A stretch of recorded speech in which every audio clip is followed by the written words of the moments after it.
Vladimír, nech sa páči.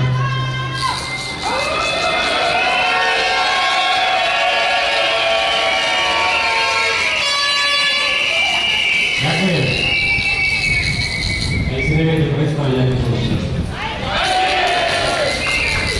Mám vás rád všetkých, jak ste tu a tomu dokážeme viac.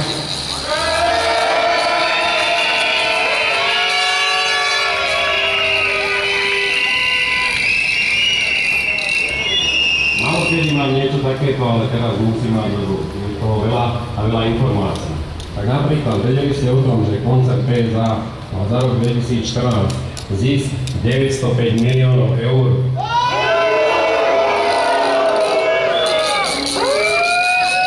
Samotná automobilová divízia, ktorej sme my, mala zisk čistý 63 miliónov eur.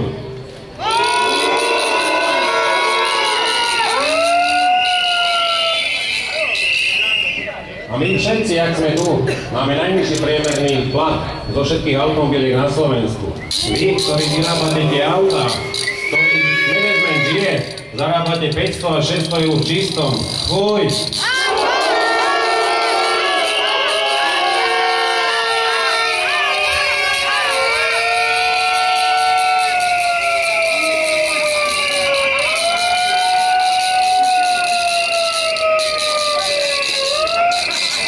Pritom všade sa chvália, jaká je Trnava úžasná, jaká je dokonalá, jaká je perfektná, že sme výkladná skriňa automobiliek. A čo si za to zaslúžite? 500 eur v čistom?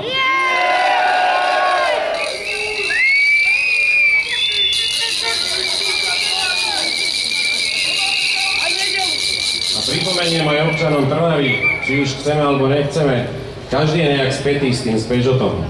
Že v podstate od januára tohto roku, keby nebolo 1. 8. mája, tak nie ste pri rodinách, lebo ste každú sobotu v práci, či ráno alebo po obede.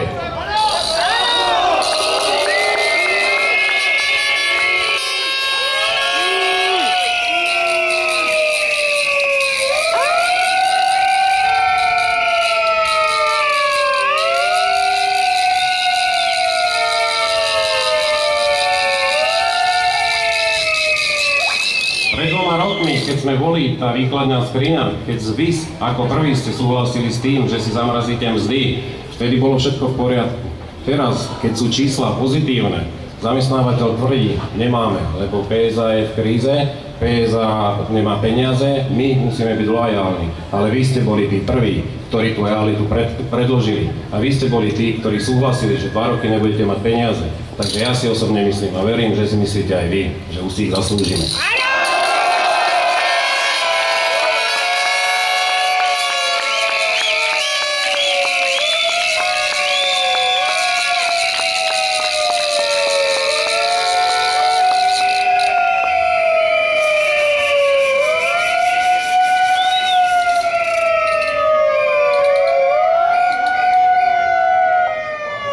Rozpočtu PSA alebo PCA Slovakia ide približne 11% na vaše mzdy. Ak by sa vyhovelo našim požiadavkám, ktoré vôbec nie sú prehnané, tak by to bolo len mizivé percento, ktoré by navýšilo týchto 11%. A stále nechcú, stále plačú a na koho? Na vás.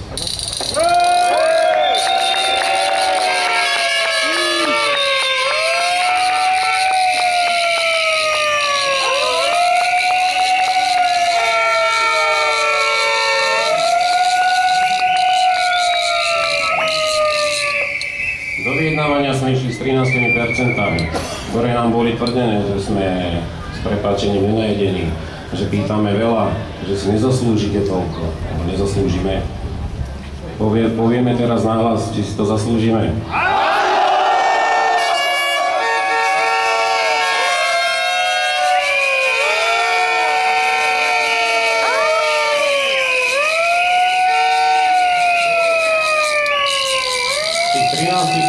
Sme boli ochotní zísť na 9. Stále je veľa. Stále chceme veľa, stále pýtame veľa. Nemáme. Dokedy to budeme počúvať? Prestaňme už to počúvať.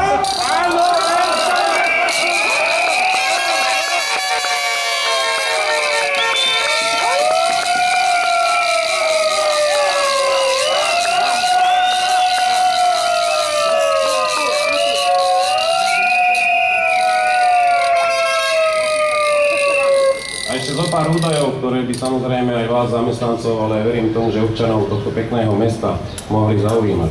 Výrobné náklady za rok 2014 v našom podniku sa znížili o 9,6%.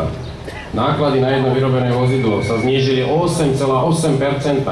A stále majú málo, stále chcú znižovať, stále chcú optimalizovať. Peniaze vám nechcú dať, tak si ich vypýtajme.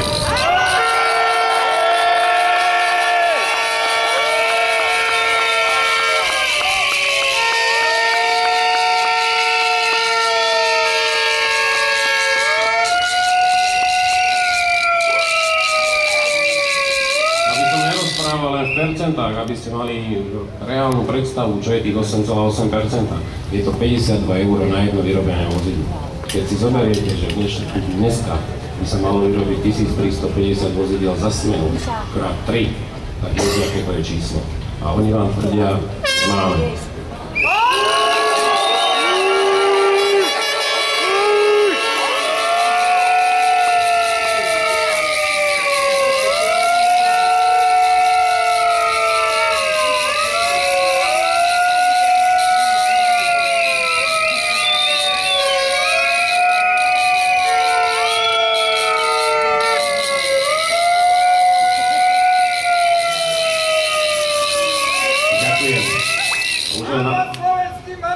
Už len na záver, aby som dokončil. V podstate my nechceme veľa. My chceme len slušnú prácu a slušné podmienky pre život aj v tomto meste, aj v širokom okolí. Ďakujem veľmi pekne.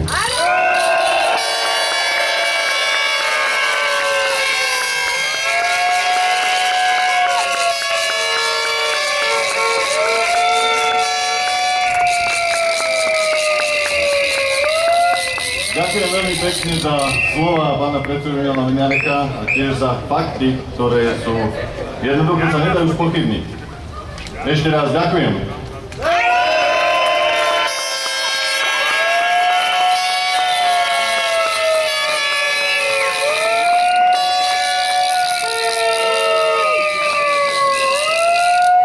Ďalší vystupujúci je, poprosím pána prezidenta Konfederácie odborových zväzov Jozefa Kolára.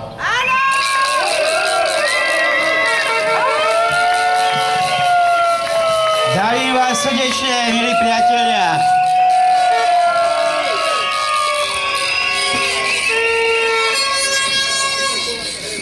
Včera v Bruseli protestovali kamionisti a jak išli Bruselom, tak každý používal svoj klakson.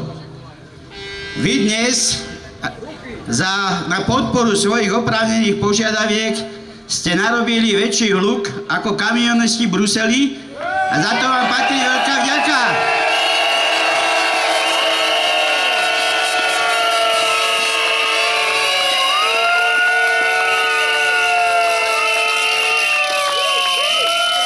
Milí priatelia, nie som zástancom veľkých slov, ale dovolím si citovať svetových ekonómov, ktorí v jednej publikácii, ktorá hovorila o konkurencieschopnosti, jasne definovali, čo by majú byť zamestnanci. Dobre zaplatený, vzdelaný, motivovaný zamestnanec, ktorý nemusí riešiť svoje existenčné záležitosti, posilňuje konkurencieschopnosť každého podniku. Uvedomujú si to svetoví ekonómovia, kedy si to uvedomia naši zamestnávateľia?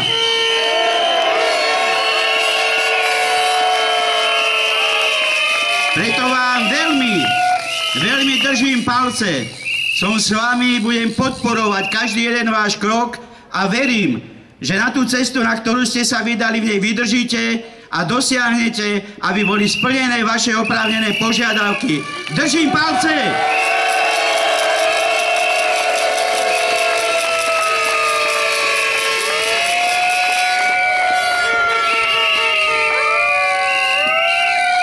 Ďakujeme veľmi pekne za úprimné slova a teraz poprosím pána predsedu koho? Odborovej organizácie KOVO, nech sa ujme slova.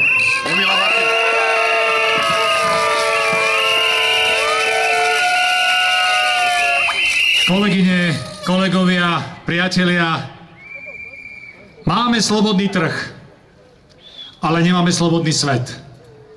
Ľudia, ktorí sú odkázaní na to, aby ozaj žili z ruky do úst, aby kalkulovali, či za mesiac im vyjde na to, aby zabezpečili sociálne potreby, nie sú slobodní.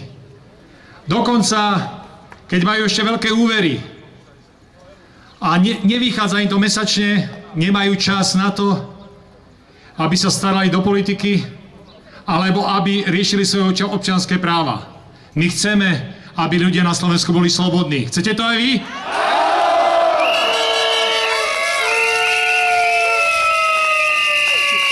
Ľudia, ktorí sú chudobní, nemôžu byť partneri. Môžu žiadať iba o priazeň. Ale ten, kto žiada o priazeň, môže dostať iba almužnu. My chceme byť partneri a chceme si pýtať to, čo nám prináleží právom. Ak budeme jednotní, tak to aj dosiahneme. Budeme?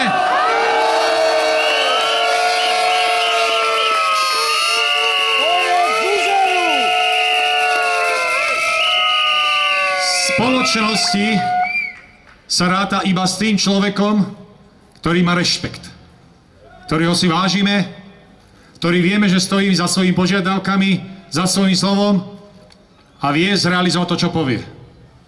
Ak nebudeme robiť to, čo si myslíme, ak nebudeme mať jasné požiadavky, jasné ciele a nepovieme, že to chceme, tá druhá strana si nás vážiť nebude. Žiadajme si vlastné požiadavky a buďme sami sebou.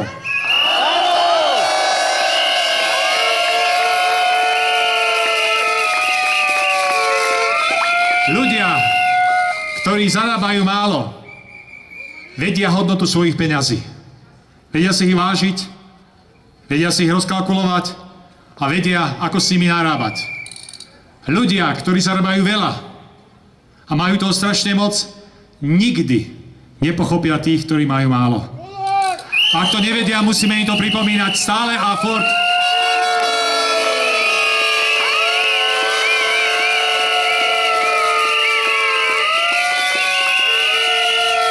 Mali sme krízu a bolo veľa peňazí pre banky, pre firmy, pre krachujúce štáty, ale ako si málo peňazí je pre tých ľudí, ktorí pracujú a chcú poctivo robiť svoju prácu.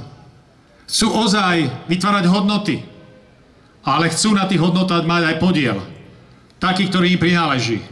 Nie len to, čo im niekto dá, alebo chce, ale to, čo by im mal dať a na čo majú právo. A ak to nedostanú, majú právo si to pýtať aj takýmito protestami a nátlakovými akciami.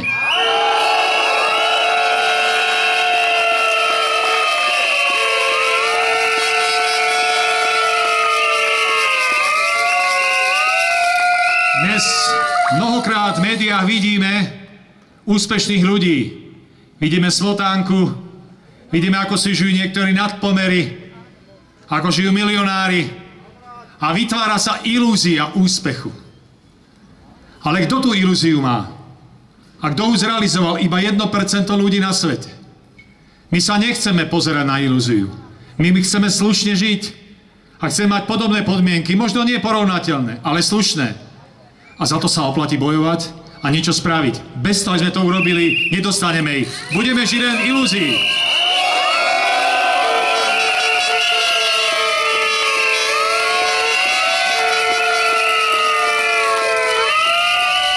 Nikto, kto sa narodí, nechce byť chudobný. Nechce žiť v biede a nechce mať zlé postavenie. Kto vytvára podmienky preto, aby ozaj ľudia boli chudobní, aby žili v biede. Dnes tu bol na návšteve pán Hollande, francúzsky prezident. A podal jednu múdru vetu. Musíme robiť všetko preto, aby na svete, v arabských krajinách, v Afrike, sa odstránila chudoba a bieda.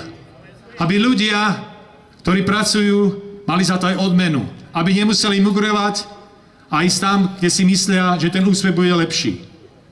Ale my sme tu. Žijeme na Slovensku a tiež pociťujeme krivdu a biedu.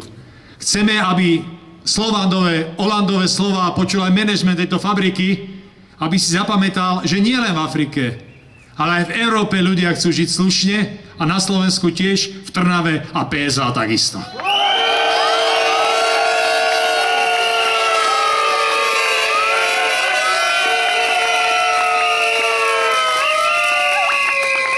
Niekedy mám pocit, že ľudia majú neskutočný strach.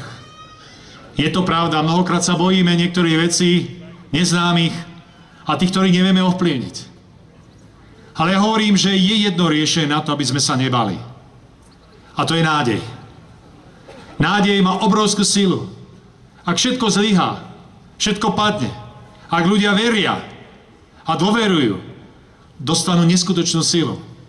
A nielen tým iným, ale hlavne musia veriť samých sebe.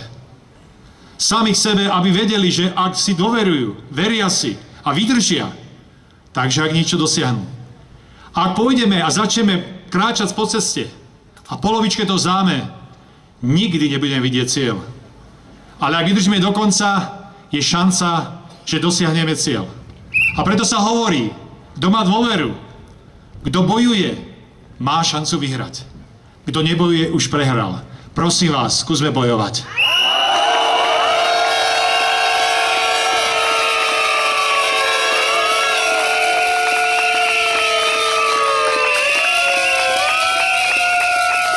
Naším cieľom nie sú protesty. Naším cieľom nie je štrajk. To je iba nástroj. Naším cieľom je slušné pracovné postavenie, slušné mzdy, dobrí riadiaci funkcionári a manažment, ktorý vie chápať ľudí, ktorí riadi.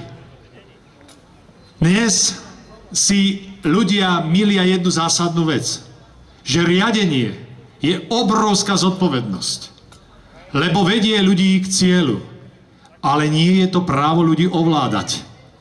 A naši manažeri mnohokrát si myslia, že keď ovládajú a majú moc, si môžu dovoliť všetko. Tak to teda nie.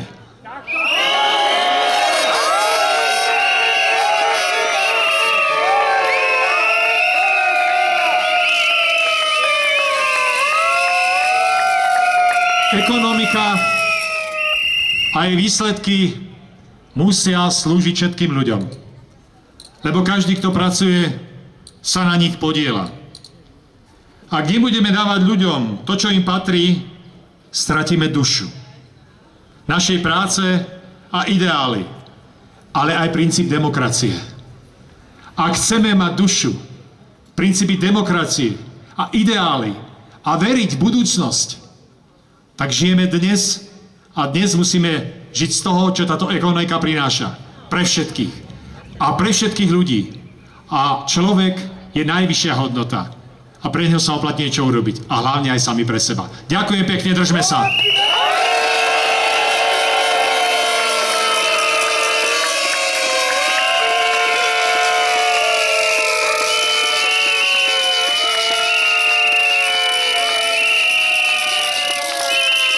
Ďakujem veľmi pekne za úprimné slova predsedu nášho najväčšieho zväzu, ktorý je pánovi Emilovi Machinovi. A teraz poprosím o prečítanie vyhlásenia výboru pána člena Jozefa Mikloviča. Vážené kolegyne, vážení kolegovia, dovolte mi prečítať krátke vyhlásenie tohto podporného zhromaždenia. Toto podporné zhromaždenie vyjadruje podporu vyjednávačom pri presadzovaní požiadaviek odborov. Vyzýva zamestnancov, aby podporili aj ďalšie nátlakové kolektívne aktivity a súčasne vyzýva zamestnávateľa, aby zodpovedne pristupoval ku kolektívnemu vyjednávaniu a oprávneným požiadavkám zamestnancov. Zaslúžime si viac.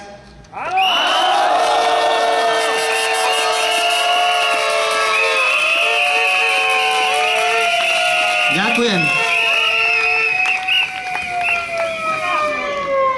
Perla na záver. Ďakujem vám všetkým veľmi pekne za nádhernú účasť. Týmto končím toto zhromaždenie a verím, že naozaj spolu, jedine spolu, dokážeme viac.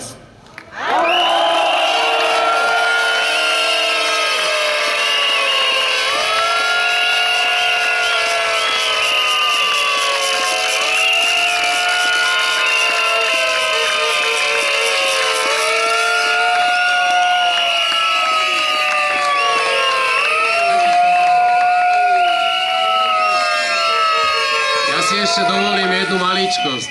Keďže zajtrajší náčas bol zrušený, tak vám prajem krásny víkend.